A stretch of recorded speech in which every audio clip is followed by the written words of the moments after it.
Good afternoon, everybody. Good afternoon. Good to see all of you here again today. On Friday morning, President Trump will travel across the country to Anchorage, Alaska, for a bilateral meeting with Russian President Vladimir Putin.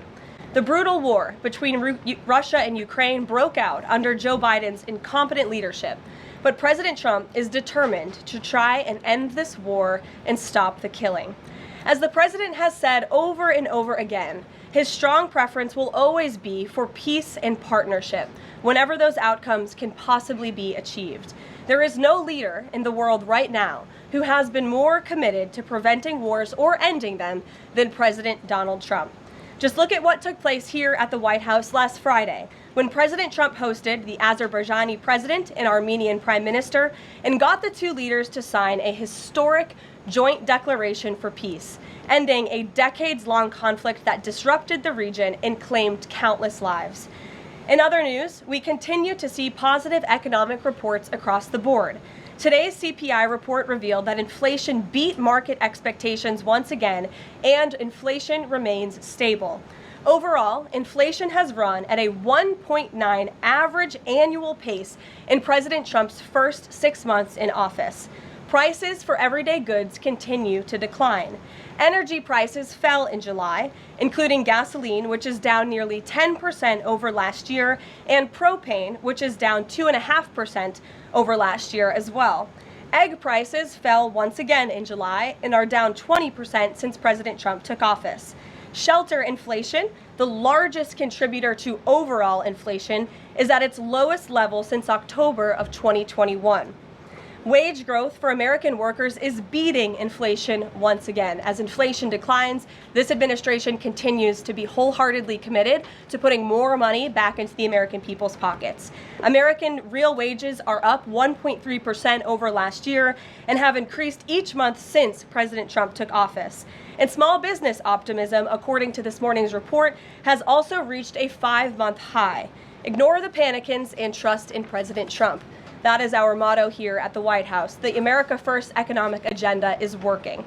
On another matter, yesterday, President Trump took bold action to finally restore law and order right here in our nation's capital. The president declared a crime emergency in the District of Columbia, federalized the D.C. Police Department, and mobilized the D.C. National Guard to end violent crime in our nation's capital.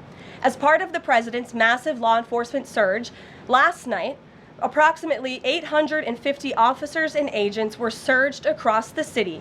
They made a total of 23 arrests, including multiple other contacts. Last night, these arrests consisted of homicide, firearms offenses, possession with intent to distribute narcotics, fare evasion, lewd acts, stalking, possession of a high-capacity magazine, fleeing to a lewd in a vehicle, no permits, driving under the influence, reckless driving, and a bench warrant. A total of 6 illegal handguns were seized off of District of Columbia streets as part of last night's effort. This is only the beginning. Over the course of the next month, the Trump administration will relentlessly pursue and arrest every violent criminal in the district who breaks the law, undermines public safety, and endangers law-abiding Americans. President Trump will not be deterred by soft-on-crime Democrats and media activists who refuse to acknowledge this rampant violence on our streets. He is going to make our nation's capital the most beautiful and safe city on earth, just as he promised on the campaign trail. Staying on the topic of public safety, the Trump administration continues to shatter records on border security. According to brand new numbers released this morning from Customs and Border Patrol, illegal crossings have fallen to all-time lows once again. Here were the records set in July. Again, these numbers were released this morning. The lowest monthly nationwide encounters ever, down nearly 90% from the monthly average under the Biden administration. The lowest monthly Border Patrol apprehensions nationwide ever, smashing the previous record set the prior month in June. The lowest monthly Southwest border apprehensions ever. The lowest daily apprehension average ever, the lowest single-day apprehensions ever. And for the third straight month, there were 0 illegal aliens released into the country. Let me repeat that remarkable statistic. For the third month in a row, not a single illegal alien was released by the Trump administration into the United States of America. This is historic. Under President Trump, this border is the most secure it has ever been. When you fortify the border, when you restore deterrence, and when you empower Border Patrol agents and our brave men and women in uniform to actually do their jobs to enforce our laws, like this president has, this is the incredible result. And in the interior of our country, criminal illegal aliens continue to be arrested and removed. Here are some of the criminals arrested by ICE in just the last few days. ICE Buffalo arrested an illegal alien from Jamaica convicted of attempted murder. ICE Buffalo also arrested an illegal alien from Ecuador convicted of leaving the scene of an accident resulting in death. ICE Houston arrested an illegal alien from Mexico convicted of manslaughter. ICE Newark arrested an illegal alien from Mexico convicted of the sexual assault of a minor. ICE Dallas arrested an illegal alien from Mexico convicted of assault causing bodily injury. And already the Trump administration has arrested more than 300,000 illegal aliens in 2025. Again, more than 300,000 illegal alien criminals have been arrested in the interior of our country in the first 6 months of this administration. And despite many false reports in the media, nearly 70% of these arrests have been criminal aliens with criminal charges or prior convictions. This is success all around. This is removing the most dangerous public safety threats from America's communities and returning these individuals to their home countries. So there's been success all around. I'm sure you have a lot of questions today. I'm happy to get to them, so let's get started. And as always, we'll start with our new media seat, who is our podcast host today, Benny Johnson. Benny, why don't you kick us off, and thanks for being here. Thank you, Karoline. As a DC resident of 15 years, I lived on Capitol Hill. I witnessed so many muggings and so much theft. I lost track. I was carjacked. I have murders on my Ring camera and mass shootings. I witnessed a woman on my block get held up at gunpoint for $20, and my house was set ablaze in an arson with my infant child inside. And so to any reporter that says and lies that DC is a safe place to live and work, let me just say this. Thank you. Thank you for making the city safe, because no parent should have to go through what my family went through, having the fire department rip open their door to save their infant child. And so thank you for your work on securing this city. My question to you is this. Nancy Pelosi has attacked the president for deploying the National Guard to the city, saying that it is to cover for his incompetence. Hillary Clinton has also attacked the president for securing the city of Washington, D.C. I'd like to get your response to Nancy Pelosi and Hillary Clinton. Sure. Well, first of all, Benny, I'm so sorry that happened to you and your family. There have been, unfortunately, far too many victims of crime in this city, and I know the majority of residents in the District of Columbia agree with you. In fact, a new poll from the Washington Post I was reading this morning, this was released in May of 2024, so it's quite funny how many of you in the media agreed with what the president was saying yesterday, but now once the president says it, many of you are disagreeing with him. But this poll released by the Washington Post found that 65% of district residents think crime is an extremely serious or a very serious problem, and this was up from 56% last year. So the concern that you share with so many other residents in the District of Columbia is real, and that's why this president is taking action to address it. To get to the heart of your question, I think it's despicable that Democrats cannot agree that we need more law and order in a city that has been ravaged by violence, crime, murders, property theft. This should be a winning issue for all Americans. I don't understand. It's just anything President Trump does, the Democrats want to disagree with. I think the president would love to work with Democrats on this issue to bring law and order to America's cities, but unfortunately they have failed, and that's why he's taken this historic action to federalize the National Guard. And as you're seeing from last night's numbers, we already have seen success. We are removing violent offenders, we are arresting criminals, and we are removing drugs and firearms off of the streets of the city to make it safer for all of its residents. Just a very quick follow-up to that. Given the heroic actions of a member of this administration just a few blocks from this building, will the president consider giving the Presidential Medal of Freedom to Big Balls? I haven't spoken to him about that, but perhaps it's something he would consider. I'll ask him and get back to you, Benny. Thanks for being here. Gabe. Thank you, Caroline. Regarding the President Trump summit on Friday, Why not invite Ukrainian President Zelensky to that summit? I know the president said yesterday that he planned to speak with him right after the summit and even before, but why not invite Zelensky, and whose decision was it to not invite him? Was it the president or was it President Putin? Well, this meeting came about because the president of Russia asked the president of the United States to meet through his special envoy, Steve Witkoff, who, as you all know, traveled to Russia to have a conversation with Putin at his request. And so the president is agreeing to this meeting at the request of President Putin. And the goal of this meeting for the president is to walk away with a better understanding of how we can end this war. And the president said at this podium yesterday when he joined all of you in the room that he hopes in the future there can be a trilateral meeting with these three leaders to finally bring this conflict to an end.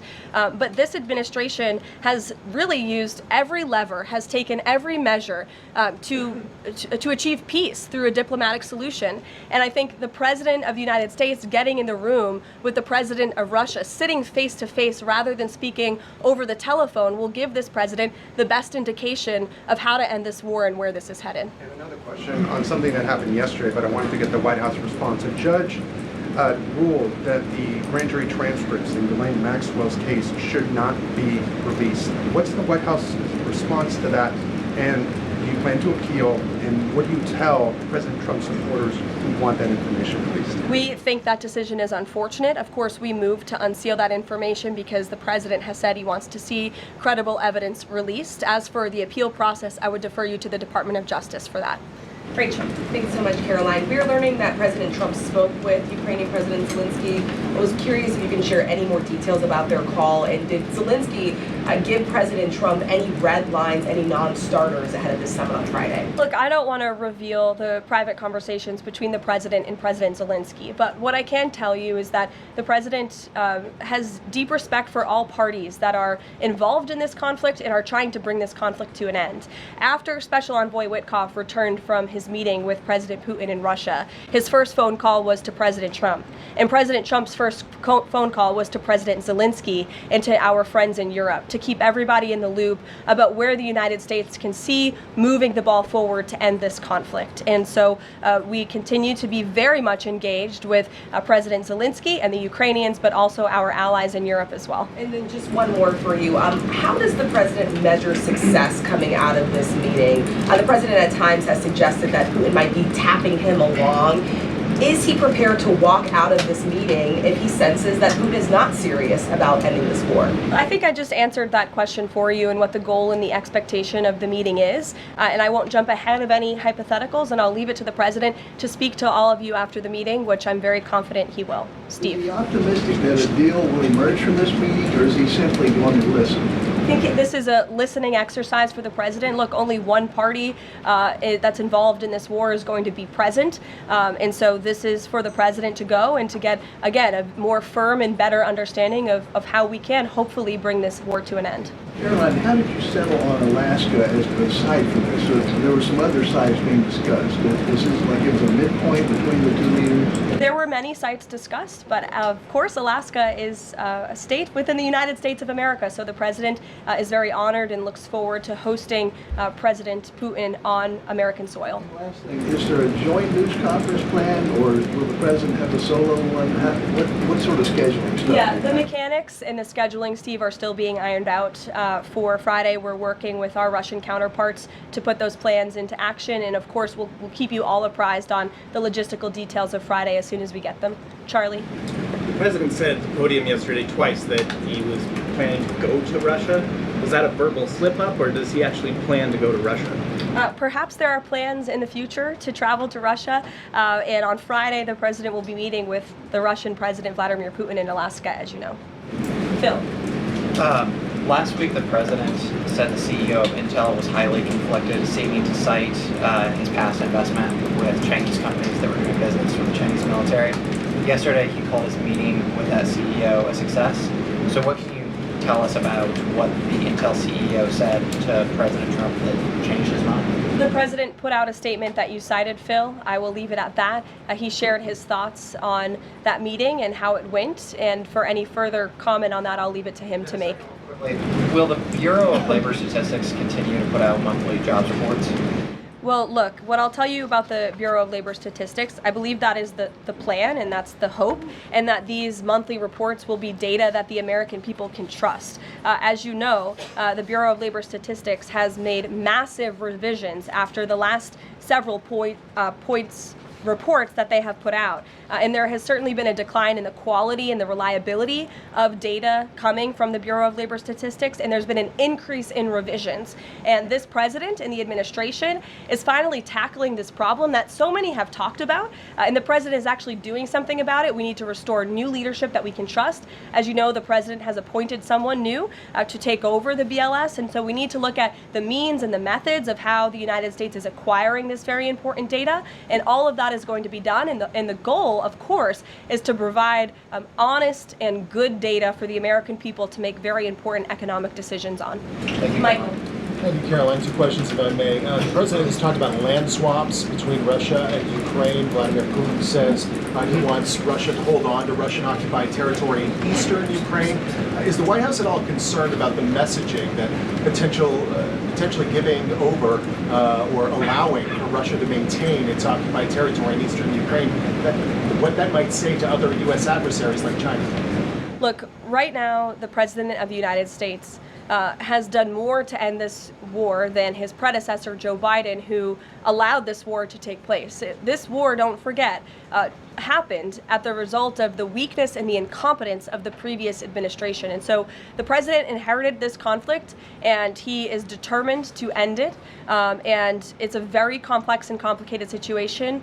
As for the details of the plans that have been kind of tossed back and forth, I won't get into those, and I will let the President of the United States discuss those plans with the President of Russia, with our European allies, and the President of Ukraine, Zelensky himself as well. Sure, go ahead, in the green. Thank you, Caroline. As far as the policing and security operations in DC, Speak up. Is there a timeline? Do we know what success looks like? And is it going to last longer than 30 days? And also, is there going to be an immigration enforcement aspect to this? So can you speak up a little bit? The air conditioning is bumping in here for all of you today after yesterday's heater, so we've got to stock up. You're welcome. Go ahead. Is there a timeline for the security operations here in DC? And also, is there going to be an immigration component to this? And what would that look like? Look, if law enforcement officers encounter a criminal in this city, and they are an illegal alien, of course the appropriate measures to detain and deport that individual will be taken, as they should. No city should be a sanctuary for anyone other than law-abiding American citizens, and that has been the position of this administration since day one. As for the timing, we will reevaluate and reassess and make further decisions after this 30-day period is up. But within these 30 days, our entire focus is making sure that this is the most efficient operation possible, and that we are removing as many criminals from the streets, and we are cleaning up DC as best as we can, and working with the Metropolitan Police Department to do that. I know the mayor just spoke several minutes ago. I was watching her on television, and she said that an increase in law enforcement officers on the streets will be helpful to deter crime in this city, and we look forward to working with these brave men and women of the Metropolitan Police Department to remove criminals off of our streets and to keep law-abiding citizens in the district safe. Josh. Thank you. The President weighed in on Jay Powell again today, you might have seen. He said that he's considering allowing a major lawsuit against Powell to proceed because of the, quote, horrible and grossly incompetent job he has done. Can you tell us about that? What lawsuit is he talking about?